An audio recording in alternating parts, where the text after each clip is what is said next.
2013 का इलाहाबाद महाकुंभ। करोड़ों श्रद्धालु गंगा के पवित्र जल में स्नान करने के लिए एकत्र हुए। साधु संतों के मंत्रों, भजन, कीर्तन और दीपों की झिलमिलाहट से सारा वातावरण भक्ति और आस्था से ओतप्रोत था। लेकिन इस विशाल आयोजन के बीच कुछ ऐसा था जो दिखता नहीं था लेकिन महसूस होता था। तीसरी रात का समय था। ठंडी हवा के झोंके टेंटों के बीच से गुजर रहे थे। दूर दूर तक अंधेरा छाया हुआ था, बस कुछ दीपक जल रहे थे। आधी रात के करीब अचानक एक चीख ने सन्नाटे को चीर दिया।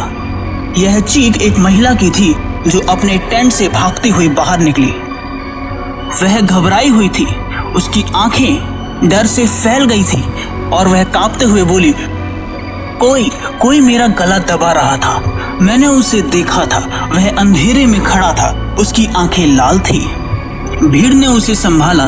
कुछ लोगों ने इसे एक भ्रम बताया, लेकिन उस रात के बाद डर की कहानियां फैलने लगी। अगली रात एक आदमी जो अकेले अपने टेंट में सो रहा था अचानक चीखते हुए जागा। उसका चेहरा पसीने से भीगा हुआ था। वह चिल्ला रहा था, वो मेरे पास था, उसके हाथ बर्फ जैसे ठंडे थे, मैंने उसकी परछाई देखी है। गांव के लोग अब सहमने लगे थे। कुछ ने कहा कि उन्होंने अपने टेंट के पास अजीब आवाजें सुनी हैं, जैसे कोई चल रहा हो। लेकिन जब वे बाहर गए तो वहां वैसा कुछ भी नहीं था। उस समय गांव में एक बुजुर्ग ने बताया, यह पहली बार नहीं हो रहा है, हर महाकुंभ में कुछ न कुछ अजीब होता है। कई साल पहले यहाँ एक महिला अपने परिवार के साथ आई थी। गंगा स्नान के दौरान वह लापता हो गई। कई दिनों के बाद उसका शव मिला, लेकिन कहते हैं कि उसकी आत्मा आज भी यहाँ भटक रही है। बुजुर्ग की बात सुनकर लोगों की चिंता बढ़ गई। उन्होंने खुद को सुरक्षित रखने के लिए रात भर जागने का फैसला किया। अगली रात ठंडी हवा और तेज हो गई। अचानक टेंट उड़ने लगे। लोग डर के मारे इधर उधर भागने लगे। तभी कुछ लोगों ने एक काली परछाई को देखा। वह परछाई धीरे धीरे उनके पास घूम रही थी।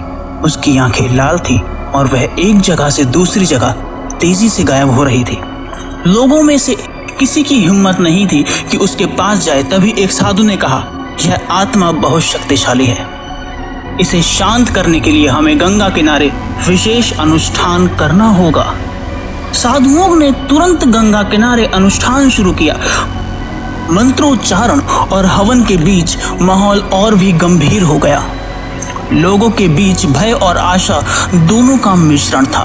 पूरी रात यह अनुष्ठान चलता रहा। जैसे ही सूरज उगा, वह काली परछाई अचानक गायब हो गई। लेकिन साधु ने कहा, यह आत्मा पूरी तरह शांत नहीं हुई है, यह भविष्य में फिर आ सकती है। इस घटना ने महाकुंभ के माहौल को हमेशा के लिए बदल दिया। जो स्थान आध्यात्मिक और भक्ति का प्रतीक था, वह अब रहस्य और डर की कहानियों का हिस्सा बन गया।